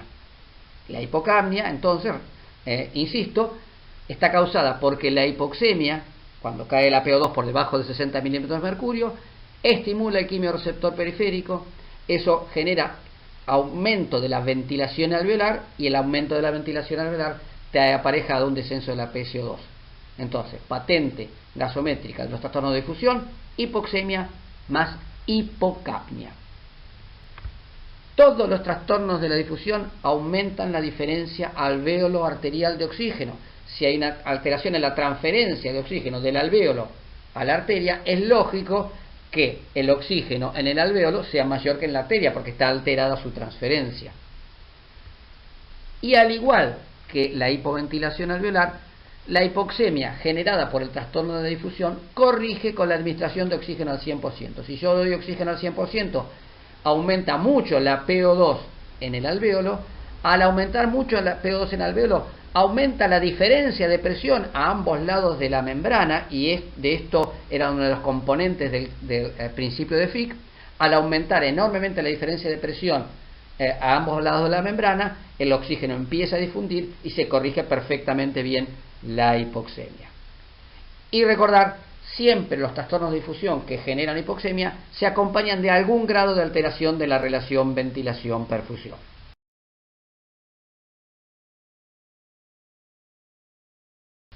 Vamos ahora a resumir cómo hacemos el diagnóstico diferencial de las hipoxemias. Recordamos que los 4 mecanismos fisiopatológicos que pueden generar hipoxemia son la hipoventilación alveolar, las alteraciones de la difusión, las alteraciones patológicas de la relación ventilación-perfusión y el shunt o cortocircuito. Y recordamos que de estos 4 mecanismos, 3 de ellos, los 3 primeros, corrigen con la administración de oxígeno al 100% y logran una presión de oxígeno mayor a 550 milímetros de mercurio. Y en ese sentido, el cortocircuito o shunt era el único de estos cuatro mecanismos fisiopatológicos que la administración de oxígeno al 100% no corrige la hipoxemia o, dicho de otra manera, genera una PO2 menor a 550 milímetros de mercurio. ¿Y cuáles son las otras características de cada uno de ellos? La hipoventilación alveolar, dijimos, es el único mecanismo fisiopatológico que genera hipoxemia que no altera la diferencia alveolar arterial de oxígeno. Siempre es normal. Y también es el mecanismo fisiopatológico que genera hipercapnia precozmente. Ni bien empiezo a hipoventilar, empiezo a retener dióxido de carbono. Y recordar una vez más que el aumento de la CO2 es proporcional a la disminución del oxígeno. No exactamente igual, pero sí proporcional. Es decir, la hipoventilación alveolar genera hipercapnia precozmente y la hipercapnia es proporcional a la hipoxemia. Con respecto a las alteraciones de la difusión, como el resto de los mecanismos fisiopatológicos, aumenta la diferencia alveolar arterial de oxígeno. Y en lo que respecta al dióxido de carbono, recuerden que las alteraciones de difusión jamás generan hipercapnia, porque el dióxido de carbono es 20 veces más difusible que el oxígeno. Pero al inicio de las alteraciones de la difusión, si no generan una hipoxemia suficientemente grave como para estimular el quimiorreceptor periférico, al no aumentarse la ventilación puede cursar con PCO2 normal. Pero el patrón gasométrico más frecuentemente visto en las alteraciones de la difusión es que la alteración de la difusión genere una hipoxemia tal que estimule el quimiorreceptor periférico, que genere hiperventilación y que disminuya la PCO2. Entonces, el patrón gasométrico más frecuente en las alteraciones de la difusión es hipoxemia con diferencia alveolar arterial de oxígeno aumentada e hipocapnia por la hiperventilación secundaria. Con respecto a las alteraciones de la relación ventilación-perfusión, al igual que el resto de estos mecanismos fisiopatológicos, aumenta la diferencia alveolar arterial de oxígeno. Con respecto a la PCO2, en los inicios de las alteraciones de la relación ventilación-perfusión, si la hipoxemia no es tan severa como para estimular el quimiorreceptor periférico y no hay hiperventilación, la PCO2 será normal, pero lo más frecuente es que la hipoxemia que genera la alteración de la relación ventilación-perfusión estimule el quimiorreceptor periférico, genere hiperventilación y haga descender la PCO2. Es decir, el patrón gasométrico ahora más frecuente es hipoxemia con hipocapnia. Y recordar que si la alteración de la relación ventilación-perfusión es suficientemente severa y compromete a la mayoría de las unidades alveolares, es decir, como voy a tener muy pocas unidades alveolares que funcionen relativamente bien, no voy a poder compensar la retención de CO2, por lo tanto voy a empezar a tener hipercapnia. A diferencia de la hipercapnia que yo veo en la hipoventilación alveolar, la hipercapnia que aparece en las alteraciones graves y avanzadas de la alteración de la relación ventilación-perfusión se establece tardíamente y siempre es desproporcionada a la hipoxemia. Es decir, la hipoxemia siempre es mucho más severa que la hipercapnia porque la hipoxemia se generó más precozmente. Y recordábamos que un patrón gasométrico clásico en las alteraciones de la relación ventilación-perfusión graves y avanzadas es el 50 y 50, 50 de PO2 y 50 de PCO2, o sea, hipoxemia desproporcionada a la hipercapnia. Y por último el Shunt, que era la única que no corregía con administración de oxígeno puro, nuevamente al igual que las dos anteriores, con diferencia alveolar arterial de oxígeno aumentada, y el comportamiento de la PCO2 es similar. Al inicio la PCO2 puede no alterarse si la hipoxemia no es demasiado grave, pero si la hipoxemia alcanza a estimular el quimiorreceptor periférico, se produce hiperventilación con la hipocapnia consecuente. Entonces, estas son las características de cada uno de los cuatro mecanismos fisiopatológicos que pueden generar hipoxemia y cómo podemos distinguir unos de otros.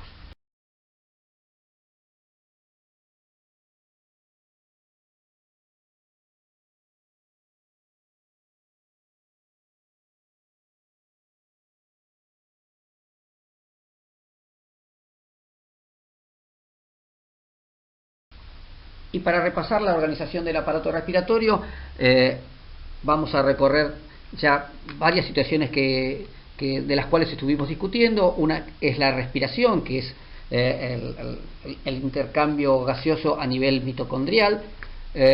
Otro es la ventilación, que es la entrada y salida de aire de los pulmones. La hematosis, que es el intercambio gaseoso a nivel alveolo capilar.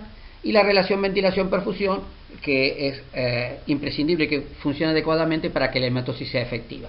Pero hay un ítem que hasta ahora no discutimos, que es del cual vamos a hablar ahora, que es el control central de la ventilación.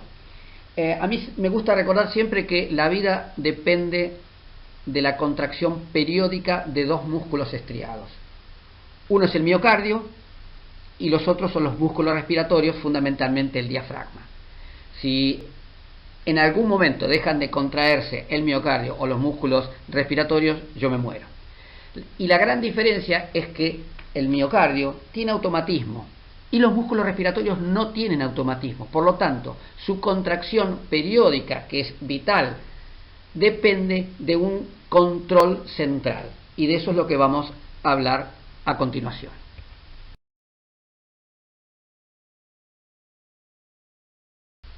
Y la organización del control ventilatorio es bastante compleja porque no depende solamente de una organización central. Obviamente yo tengo que tener un control central y el control central va a tener que ver con la corteza, con centros respiratorios bulboprotuberanciales.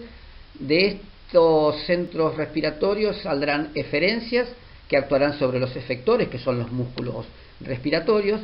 Pero no solo eso, sino que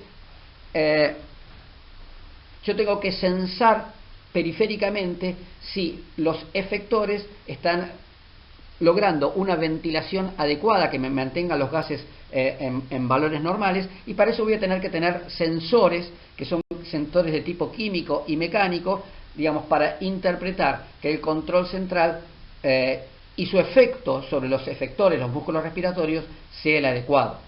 Y en la organización del control ventilatorio dijimos que la contracción periódica de los efectores, de los músculos respiratorios, tienen que ver con centros bulboprotuberanciales, como vamos a ver, el centro neumotáxico, el centro amnéutico, cuya existencia está un poco en duda, y los centros respiratorios vulvares, que están conformados por el grupo respiratorio dorsal y ventral. Pero hay un integrante del control ventilatorio que no tiene que ver con los centros respiratorios y sí tiene que ver con la corteza. Y la corteza, si bien no es indispensable para la contracción periódica de los músculos, porque los centros respiratorios envían eferencias de manera automática para la contracción periódica de los músculos, pero la corteza, decía, tiene un lugar muy importante. ¿Por qué? Porque aparte de usar la respiración para ventilar adecuadamente mis pulmones, tiene una acción de tipo, si se quiere, social. Es decir, si hablamos, lo estamos haciendo porque estamos adecuando la ventilación a la fonación, y eso lo hace la corteza. Si yo quiero soplar las velitas de una torta, lo estoy haciendo por control cortical, por control voluntario. Si quiero tocar un instrumento de viento, también uso el control cortical. Es decir, el control cortical, que no es indispensable para mantener una ventilación adecuada, sí es de extrema utilidad en estas circunstancias que mencionamos recién. Y no solo eso, sino que el control cortical es el más poderoso para aumentar la ventilación. Es decir, ni siquiera el ejercicio más extenuante aumenta la ventilación tanto como la voluntad. La voluntad, o sea, el control cortical, es el estímulo más poderoso para aumentar la ventilación. Y vamos a ver a continuación cómo es el control automático o bulboprotuberancial. Y los centros respiratorios bulboprotuberanciales tienen que ver con estructuras que encuentro, como su nombre indica, en el bulbo y en la protuberancia. En el bulbo tenemos dos grupos neuronales. Uno es el grupo respiratorio dorsal, que tiene motoneuronas fundamentalmente inspiratorias, y el otro es el grupo respiratorio ventral, que tiene tanto motoneuronas expiratorias como inspiratorias. Tanto el grupo respiratorio dorsal como el grupo respiratorio ventral se interrelacionan entre sí y tienen una serie de estímulos e inhibiciones que logran generar un ritmo respiratorio un poco anárquico, un poco atáxico, pero un ritmo respiratorio que es compatible con la vida. Pero estos grupos vulvares, tanto el ventral como el dorsal, están influenciados por centros que están en la protuberancia. Y por encima de ellos hay un centro que se denomina apnéustico y está en la gráfica con signo de interrogación, porque en realidad se duda de la existencia del centro apnéustico, no pudo ser identificado histológicamente, pero bueno, si bien se discute su existencia, lo real es que son neuronas que lo que hacen es enviar un estímulo tónico sobre la inspiración, es decir, estimulan al grupo respiratorio dorsal y ventral, estimulando tónicamente la inspiración. Y por sobre este centro apnéutico está el centro neumotáxico, que este sí está un poco más definido, de importancia fisiológica cuestionada, pero en realidad lo que parece ser este centro neumotáxico es inhibir periódicamente al centro apnéutico, o al mal llamado centro apnéutico, para cortar periódicamente ese estímulo inspiratorio y permitir la expiración. Y los grupos respiratorios vulvares, el grupo respiratorio dorsal y el ventral, son probablemente los mejor estudiados. Y vamos a tratar de resumir las características más importantes de los mismos. El grupo respiratorio dorsal, como su nombre lo indica, está en la parte dorsal del bulbo raquídeo, y el componente principal es el núcleo del tracto solitario, y tienen motoneuronas fundamentalmente inspiratorias. Entonces, grupo respiratorio dorsal en la parte dorsal del bulbo, componente principal el núcleo del tracto solitario, y tiene una actividad fundamentalmente inspiratoria. El grupo respiratorio ventral, que está en la parte ventral del bulbo, tiene una composición un poco más compleja. En su parte rostral encontramos el complejo de Bötzinger, que tiene motoneuronas expiratorias. En la parte intermedia tenemos el núcleo ambiguo y paraambiguo, que tiene motoneuronas fundamentalmente inspiratorias. Y en la parte más caudal del grupo respiratorio ventral, que es el núcleo retroambiguo, son motoneuronas de tipo fundamentalmente expiratorias.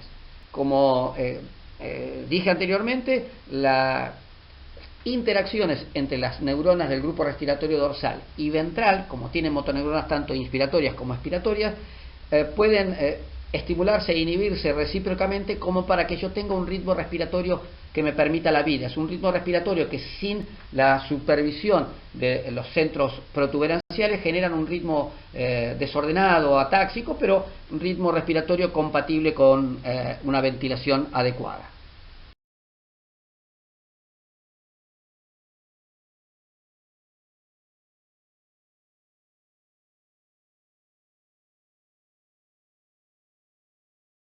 Y un componente muy importante en el control ventilatorio es la posibilidad de monitorizar si la ventilación que está controlada por los centros respiratorios bulboprotuberanciales es realmente la que yo necesito. Yo para eso tengo que controlarla y censarla, y en ese sentido hay receptores de tipo químico y mecánico que lo que hacen es monitorizar si yo estoy ventilando exactamente como necesito. Y en ese sentido, el control de la ventilación es extraordinariamente delicado. ¿Por qué? Porque fíjense que si yo estoy durmiendo, tengo una composición gasométrica que es bastante parecida a la que tengo cuando estoy despierto y hablando, y es bastante parecida que la que tengo cuando estoy haciendo ejercicio. Es decir, en circunstancias tan dispares como puede ser dormir, estar hablando o estar haciendo actividad física, la adecuación de la ventilación es tan extraordinariamente exacta respecto a las necesidades metabólicas del organismo que los gases en sangre prácticamente no varían. Y esto tiene que ver con que los quimioreceptores, mecanoreceptores, pero fundamentalmente los quimioreceptores, le envían permanentemente información a los centros respiratorios bulboprotuberanciales para que estos centros respiratorios adecuen la ventilación exactamente en respuesta a las necesidades metabólicas del organismo. Y uno de los componentes de los receptores químicos son los quimiorreceptores periféricos. Los quimiorreceptores periféricos se encuentran en el callado de la aorta, que son los cuerpos aórticos, y se encuentran en la bifurcación de las carótidas, y son los cuerpos carotídeos. No tienen nada que ver con los varoreceptores, que tienen ubicación anatómica similar. Son receptores de distinto tipo, son receptores de tipo químico. Y estos quimiorreceptores periféricos que están en el callado aórtico y en la bifurcación de las carótidas, a través del glosofaringio y el nervio vago, envían información a los centros respiratorios. Desde el punto de vista fisiológico, los corpúsculos carotídeos son fisiológicamente más importantes que los aórticos, son más relevantes, más importantes. ¿Y qué es lo que son capaces de monitorizar los quimiorreceptores periféricos? Los quimiorreceptores periféricos monitorizan fundamentalmente tres cosas. Uno son las alteraciones en la presión parcial de oxígeno. Otras son las alteraciones en la presión arterial de dióxido de carbono. Y lo último son variaciones en el pH. Y en este sentido tienen sensibilidades distintas.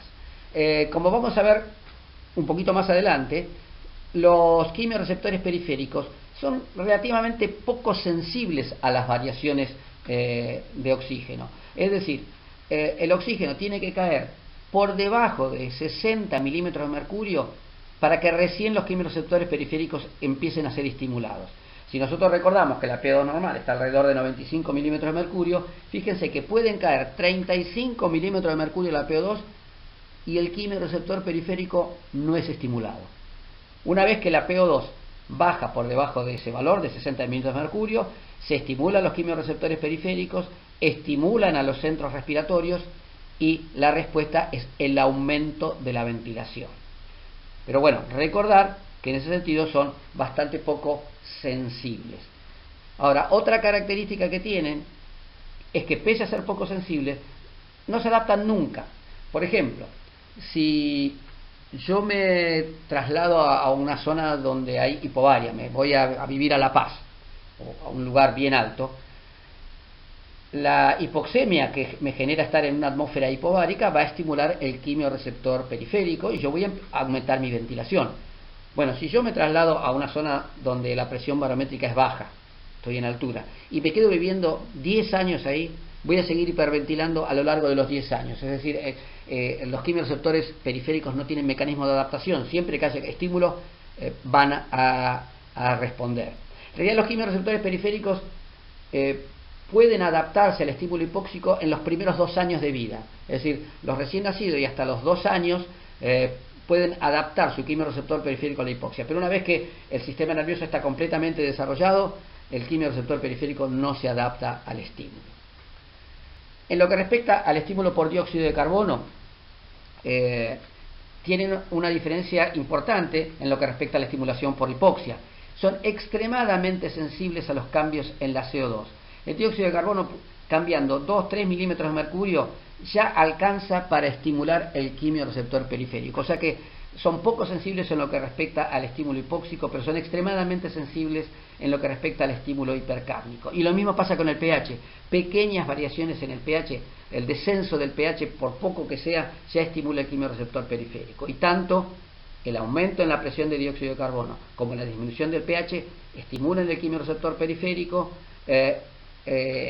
y a través de ellos se estimulan a los centros respiratorios y aumenta la ventilación.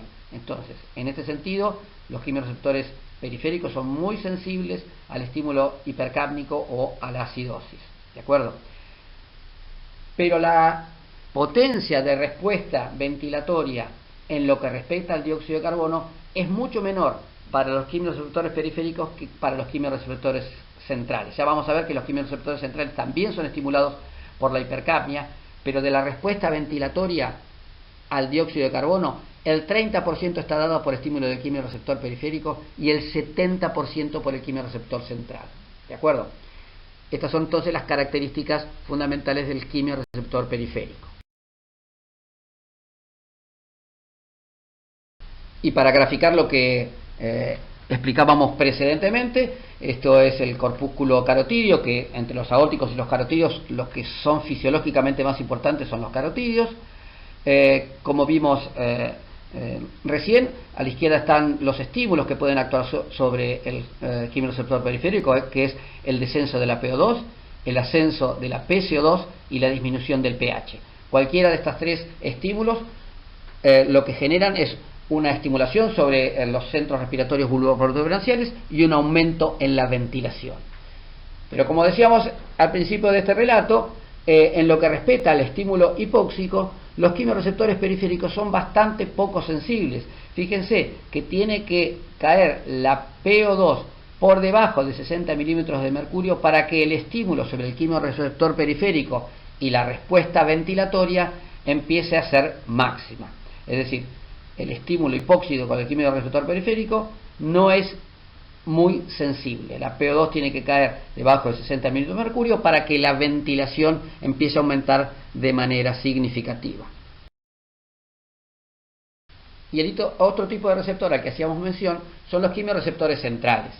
A diferencia de los quimiorreceptores periféricos, que están en contacto con la sangre arterial, los quimiorreceptores centrales se ubican en la cara anterolateral del bulbo y están en contacto con el líquido cefalorraquídeo. Y habíamos dicho que el estímulo principal sobre el quimiorreceptor central era el aumento del dióxido de carbono. En realidad, el estímulo primario, como vamos a ver a continuación, del quimiorreceptor central, no es el dióxido de carbono de manera directa. Si bien el dióxido de carbono de manera directa puede estimularlo, el principal estímulo es la concentración de hidrogeniones. El tema es que la barrera hematoencefálica no permite pasar los protones. El protón difunde con mucha dificultad, pasa con mucha dificultad la barrera hematoencefálica. Lo mismo pasa con el ion bicarbonato. Ninguno de los dos atraviesan con facilidad la barrera hematoencefálica. En cambio, el dióxido de carbono pasa con extremada facilidad. El dióxido de carbono es un gas altamente soluble en las membranas biológicas, entonces pasa todo con facilidad, pasa con mucha facilidad del alvéolo a la sangre, pasa con mucha facilidad a los tejidos y también pasa con mucha facilidad la barrera hematoencefálica. Ahora bien, cuando el dióxido de carbono, si aumenta el dióxido de carbono en sangre periférica, empieza a pasar por diferencia de presión dióxido de carbono del capilar cerebral al líquido cefalorraquídeo, atravesando con absoluta facilidad la barrera hematoencefálica. El punto es que decíamos que el quimiorreceptor central es especialmente sensible al estímulo por el hidrogenión y mucho menos por acción directa del dióxido de carbono. Entonces, lo que hace el dióxido de carbono en el líquido cefalorraquídeo es combinarse con agua, y de la combinación con agua se genera ácido carbónico. Ahora bien, esta combinación dióxido de carbono y agua es facilitada por una enzima que se llama anhidrasa carbónica, que ustedes conocen perfectamente bien. Ahora, el líquido cefalorraquídeo no tiene anhidrasa carbónica. Por lo tanto, si bien esta unión química, esta reacción química, se va a producir igual porque las enzimas lo único que hacen es facilitar y acelerar reacciones químicas, el tema es que al no haber anhidrasa carbónica, esta reacción es lenta. Por eso la hipercapnia estimula rápidamente el quimiorreceptor periférico, porque actúa directamente sobre el quimiorreceptor periférico, pero actúa lentamente sobre el quimiorreceptor central. ¿Por qué? Porque para estimular el quimiorreceptor central se tiene que combinar con agua, tiene que generar ácido carbónico en ausencia de la anhidrasa carbónica, y eso le genera un retroceso, un enlentecimiento, y una vez que se formó la molécula de ácido carbónico, esta molécula se disocia espontáneamente en ion bicarbonato y protón, y ese va a ser el protón que estimule al quimiorreceptor central y aumente la ventilación. Entonces, en una situación de hipercapnia se acumula dióxido de carbono en la sangre arterial, el dióxido de carbono pasa la barrera hematoencefálica con facilidad, se combina con agua, pero en ausencia de anhidrasa carbónica genera ácido carbónico con relativa lentitud. Este ácido carbónico se disocia espontáneamente en bicarbonato y protón, y es el protón en que en última instancia va a estimular al quimiorreceptor central y va a producir un aumento en la ventilación alveolar. Y a diferencia del quimiorreceptor periférico, que en lo que respecta a su estímulo, al estímulo hipóxico era bastante poco sensible, el quimiorreceptor central es extremadamente sensible a los cambios en la PCO2. Ni bien aumenta 2 o 3 milímetros de mercurio la PCO2 a través de estímulo del quimiorreceptor periférico en menor medida y fundamentalmente del central, aumenta rápidamente la ventilación, y toda vez que siga aumentando la PCO2, sigue aumentando la ventilación. ¿Y qué semejanzas y diferencias tienen los quimiorreceptores periféricos de los centrales? Muy bien. En principio, y esto ya lo vimos, el quimiorreceptor periférico es menos sensible que el quimiorreceptor central. El quimiorreceptor periférico requiere una caída importante en la P2 para ser estimulado. El quimiorreceptor central, con que aumente levemente la presión de dióxido de carbono, ya es estimulado. El quimiorreceptor periférico responde más rápidamente a la hipoxemia o a la hipercapnia que el quimiorreceptor central. El quimiorreceptor central, recuerden que tenía un retraso en su respuesta, porque el dióxido de carbono tenía que combinarse con agua y generar ácido carbónico en ausencia de anhidrasa carbónica, y eso llevaba un tiempo. Entonces, el quimiorreceptor periférico responde rápidamente a la hipercapnia, el quimiorreceptor central responde lentamente a la hipercapnia, porque al no haber anhidrasa carbónica en el líquido cefalorraquídeo, se retrasa la síntesis de ácido carbónico. Dijimos que el quimiorreceptor periférico nunca se adaptaba al estímulo hipóxico. Siempre que hubiera una hipoxemia por debajo de 60 milímetros de mercurio, se va a estimular el quimiorreceptor periférico. El quimiorreceptor central en realidad no tiene mecanismo de adaptación. Lo que sucede es que si la hipercapnia se sostiene en el tiempo, esto da lugar a un mecanismo de compensación renal, de retención de bicarbonato y de acomodamiento o normalización del pH. Entonces, si la hipercapnia se mantiene en el tiempo, como el riñón retiene o sintetiza bicarbonato y el pH se acerca a la normalidad, es como que el estímulo por acidosis en el líquido cefalorraquídeo cada vez es menor. En realidad no es que el quimiorreceptor central se adapte, sino que lo que sucede es que el mecanismo de adaptación renal hace que la acidosis no sea tan importante y por lo tanto el estímulo sobre el central tampoco lo sea. Y lo que habíamos dicho también es que el quimiorreceptor central es, en lo que respecta a estímulo hipercápnico, mucho más potente que el periférico. De la respuesta ventilatoria a la hipercapnia, el 30% está dada por el quimiorreceptor periférico y el 70% por el central. Y por supuesto existe una integración del control químico ventilatorio. Hay como una especie de cooperación entre la acción del quimiorreceptor periférico y el central, tanto en lo que respecta a respuesta hipoxémica o hipercápnica. La respuesta ventilatoria a la hipercapnia depende de la PO2 que haya, es decir, a menor PO2 la respuesta a la hipercapnia es mayor, y del mismo modo la respuesta a la hipoxémica dependerá de los valores de dióxido de carbono. Cuanto más alto sea el valor de dióxido de carbono, mayor será la respuesta a la hipoxemia. Y vemos en este gráfico entonces cómo la hipoxemia influye en la respuesta ventilatoria a la hipercapnia. Fíjense, en ordenada tenemos ventilación en litros por minuto, en abscisas tenemos la presión de dióxido de carbono. Y fíjense que toda vez que aumenta la presión de dióxido de carbono, aumenta la ventilación. Pero fíjense cuál es la pendiente de ascenso de la ventilación cuando la PO2 es de 100 milímetros de mercurio, aumenta la PCO2, aumenta la ventilación. Pero si la PO2 es de 55 milímetros de mercurio, la pendiente de ascenso es mucho mayor. Es decir, para una misma valor de PCO2, la respuesta ventilatoria es mayor cuando yo tengo 55 milímetros de mercurio que cuando tengo 100.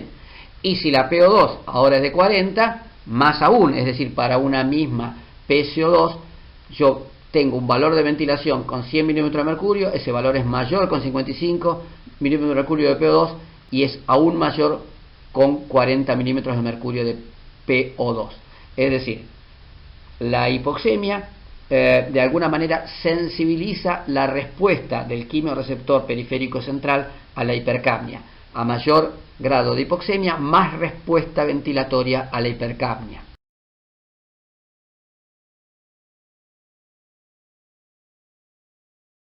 Y ahora vamos a ver cómo varía la respuesta a la hipoxia a distintos niveles de CO2. Ahora, nuevamente, tenemos en ordenada la ventilación en litros por minuto, pero en abscisa ahora ya no tenemos la presión de dióxido de carbono, sino la presión de oxígeno. Y recordamos que la presión de oxígeno tenía que caer por debajo de 60 milímetros de mercurio para empezar el estímulo de quimioreceptor periférico. Pero fíjense cómo las respuestas son distintas. Tenga yo 35 milímetros de mercurio de PCO2, 43 o 48 milímetros de mercurio, como la respuesta en función de ventilación minuto para una misma PO2 va variando en función de el aumento en la PCO2. Y fíjense que cuando la PCO2 es de 35 minutos de mercurio, tengo una respuesta ventilatoria de 10 litros por minuto para este ejemplo. Pero con 43 milímetros de mercurio ya aumentó la respuesta ventilatoria para un mismo nivel de PO2, y mucho más si tengo 48 milímetros de mercurio. Es decir, a semejanza del ejemplo anterior, la hipercapnia sensibiliza la respuesta del quimioreceptor periférico a la hipoxemia. Para un mismo valor de PO2, la respuesta ventilatoria con hipercapnia es cada vez mayor.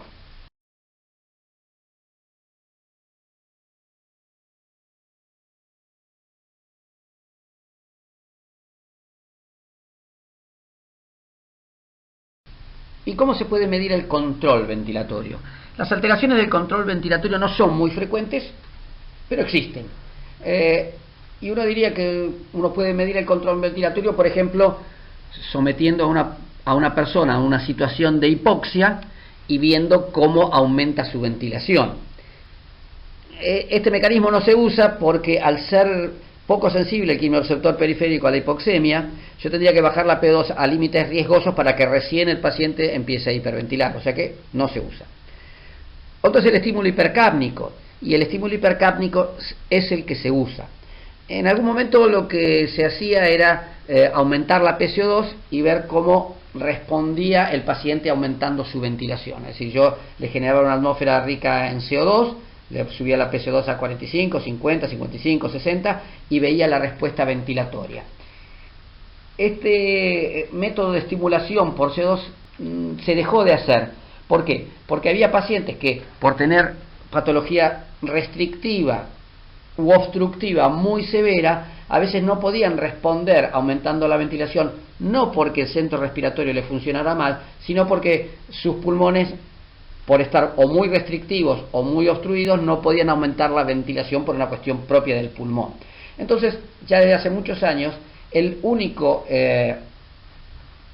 única prueba que se usa para evaluar el control ventilatorio es la P01. ¿Y qué es esto de la P01? Bueno, para hacer la P01 lo que se hace es, a la persona a la que yo quiero evaluar, la hago respirar en un circuito cerrado, es decir, es un circuito donde respira el propio aire que expira. Y ese circuito yo le voy a agregar dióxido de carbono, ¿de acuerdo? Entonces, está respirando una mezcla que tiene dióxido de carbono, y como el paciente inspira y expira en un circuito cerrado, va enriqueciendo el dióxido de carbono de ese circuito con el propio dióxido de carbono que uno produce. Por lo tanto, lo que va a pasar es que el dióxido de carbono en el circuito y en la sangre del paciente va a empezar a aumentar. Y este circuito cerrado con dióxido de carbono en su interior tiene la posibilidad de medir dos cosas. Una es la presión telespiratoria de dióxido de carbono, que la sigla es PETCO, presión telespiratoria de dióxido de carbono, y otra es la presión que se genera en el circuito. Acuérdense que la presión telespiratoria de dióxido de carbono es muy parecida a la presión alveolar y arterial de dióxido de carbono. ¿Por qué? Porque cuando yo expiro, si yo mido dióxido de carbono en el aire expirado en una persona, cuando empieza a expirar, al principio de la expiración, lo que sale es aire de la vía aérea, que no tiene dióxido de carbono. Si esa persona sigue expirando, va a empezar a mezclarse el aire de la vía aérea, que no tenía dióxido de carbono, con el aire de los alvéolos, que sí tiene dióxido de carbono. Entonces, la concentración o la presión de dióxido de carbono en el aire expirado empieza a aumentar. O sea que cero al principio de la expiración, mientras yo sigo expirando va aumentando, y llega un momento que la presión de dióxido de carbono en el aire expirado se hace constante, se hace una meseta, y ese es el momento en el que está saliendo de mis pulmones aire alveolar puro, ya no quedó nada de aire de la vía aérea.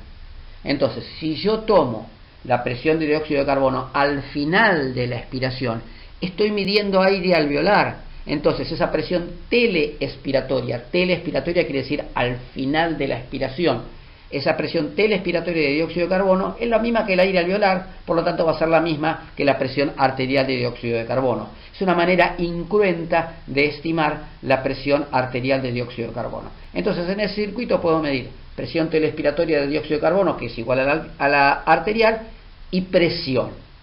Entonces, ¿qué es lo que voy a hacer? A intervalos definidos, yo lo que voy a hacer es cerrarle el circuito a esa persona. Es decir, cuando esa persona va a inspirar, yo le cierro la válvula inspiratoria. Por lo tanto, si esa persona inspira contra una válvula inspiratoria cerrada, lo que hace es producir una caída de presión dentro del circuito. ¿Y cómo es esto? Si yo tomo una jeringa y pongo esa jeringa en un vaso de agua y tiro del émbolo de la jeringa, el agua va a entrar a la jeringa. ¿Por qué? Porque al tirar del émbolo de la jeringa se generó una presión subatmosférica dentro de la jeringa. Si ustedes toman una jeringa de plástico, le tapan el piquito por donde entra el aire y tiran del émbolo, dentro de esa jeringa se va a generar una presión subatmosférica. Bueno, lo mismo pasa en este circuito. Si esa persona hace un esfuerzo inspiratorio y tiene cerrada el lugar por donde tiene que entrar el aire, lógicamente va a disminuir la presión dentro del circuito. Se va a hacer subatmosférica. Lógicamente, cuanto más dióxido de carbono yo tenga en el circuito, más voy a hiperventilar por estímulo del quimiorreceptor periférico y el central. Y si más hiperventilo, lo que voy a hacer cada vez que ocluya la rama inspiratoria, esa presión va a ser cada vez más baja, más subatmosférica, porque yo estoy respirando con más fuerza. Y lo que se va a hacer es medir la caída de la presión en los primeros 100 milisegundos y correlacionarla con la presión de CO2. Y lo fisiológico, lo normal, es que cuando yo estoy más hipercápnico, más fuerza voy a hacer para respirar y más va a caer la presión cuando yo ocluyo la manguera inspiratoria. O sea, cuanto más hipercápnico estoy, más hiperventilo, y cuando cierro la rama inspiratoria, más va a caer la presión en su interior. Y la pregunta es, ¿por qué en los primeros 100 milisegundos? ¿Por qué no en el medio segundo o en el segundo? Porque está bien determinado que cuando se cierra la válvula inspiratoria, yo si me doy cuenta que está cerrado, voy a hacer más fuerza. Es decir, si ustedes están respirando y de repente le tapan la rama por donde tienen que respirar, ustedes van a hacer más fuerza. Pero eso es estímulo cortical, porque ustedes se dieron cuenta que la rama está cerrada. Yo no quiero medir la corteza, quiero medir el control automático. Se estima que desde que se cierra la válvula hasta que yo tengo arribo cortical de esa situación, hasta que llega esa sensación de que la válvula está cerrada, se demoran más o menos 200 milisegundos. Es decir, si yo mido la caída de presión en los primeros 100 milisegundos, no hubo arribo cortical de la señal, yo no me di cuenta de que esa manguera estaba cerrada. O sea que todo lo que caiga la presión en los primeros 100 milisegundos va a ser por descarga automática de los centros bulboprotuberanciales, que es lo que yo quiero estudiar.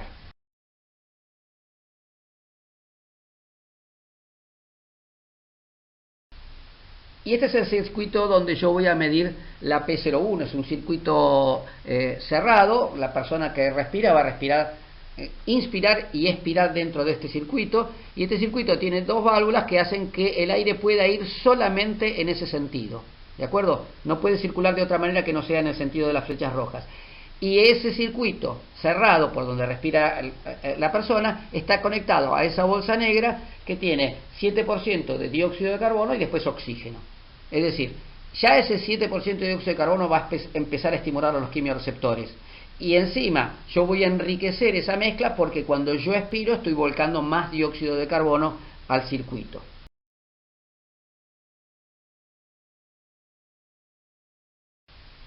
Y este circuito, como decíamos, tiene dos sensores. Un primer sensor, que es un sensor de presión, que va a medir esa caída de la presión cuando yo cierro la rama inspiratoria, y un capnógrafo, Ese capnógrafo es el que me mide la presión telespiratoria de dióxido de carbono.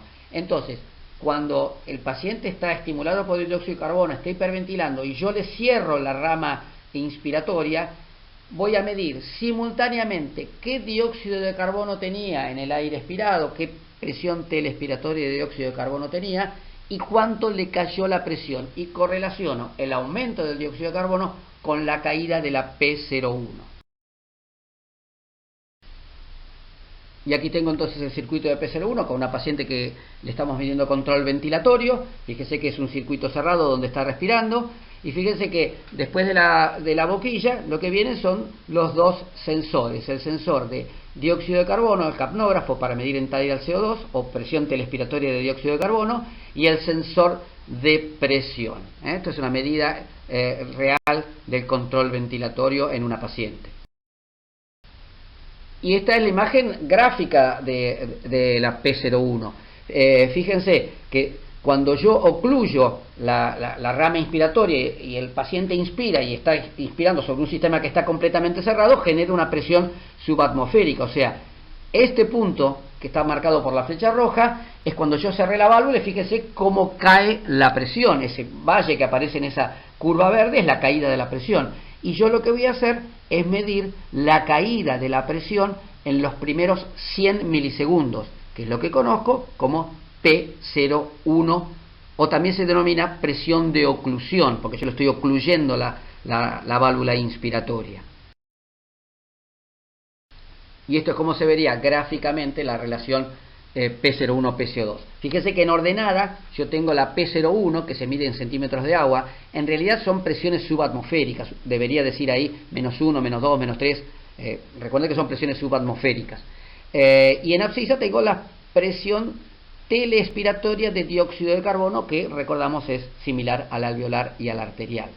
Y fíjense que una respuesta normal es esa línea sólida que aparece ahí, donde a medida que va aumentando la PCO2 a 45, 50, 55, etcétera, etcétera, lo que yo tengo es P01 cada vez más negativa. Largo de -1, me voy a -2, -3, -6, -7, etcétera, etcétera. Eso es lo que uno espera que suceda normalmente. A medida que aumenta la PCO2, la presión telespiratoria de CO2, no solo aumento mi ventilación, sino cada vez inspiro con más fuerza, o sea que genero, al cerrar la rama inspiratoria, una presión cada vez más subatmosférica.